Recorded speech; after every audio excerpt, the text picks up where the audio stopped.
আসসালামু আলাইকুম, বিসমিল্লাহির রহমানির রহিম। আবারও চলে এলাম মোমেনাস কিচেন অ্যান্ড ব্লগে। আপনাদের সবাইকেই স্বাগতম। আজকে আমি সিমের বিচি আর টমেটো দিয়ে মাছের রেসিপি নিয়ে আসলাম। এখানে আমি হাফ কেজি সিমের বিচি নিয়েছি, আর এগুলো সিলে এইটুকু হয়েছে।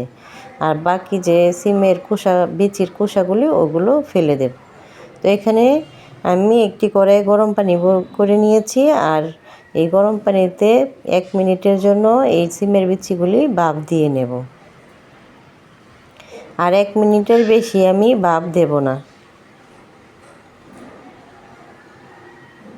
তো আমার বিচিগুলি ভাপানো হয়ে গেছে। এখন একটি কড়াইয়ে আমি সামান্য তেল দিয়ে কিছু পেঁয়াজ কুচি দিয়ে দিলাম, আর এখানে পরিমাণ মতো লবণ, হলুদ গুঁড়া, মরিচ গুঁড়া, ধনিয়া গুঁড়া আর জিরা গুঁড়া নিয়েছি।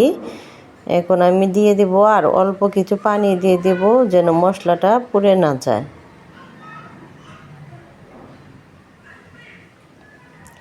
এখন আমি মশলাটা ভালোভাবে কষিয়ে নেব।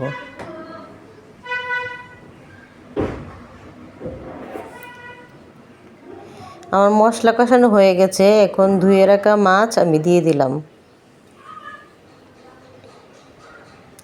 আর মাছটাও আমি 5 মিনিটের জন্য রান্না করে নেব, যেন মাছের কাঁচা গন্ধটা না থাকে।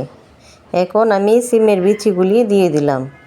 দেখেন, আমার সিমের বিচিগুলি শুধু আমি গরম পানিতে 1 মিনিটের মতো ভাপিয়ে নিয়েছি, যাতে সিমের বিচির যে একটা গন্ধ থাকে ওইটা না থাকে।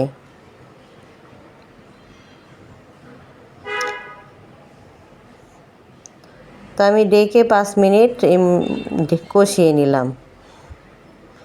এখন আমি কেটে রাখা টমেটোগুলি দিয়ে দেব।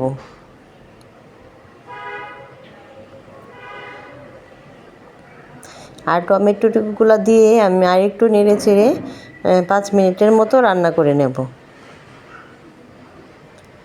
এখন আমি এখানে পরিমাণ মতো ঝোল দিয়ে দিয়েছি, কাঁচামরিচ কিছু ফালি করে দিয়ে দেব।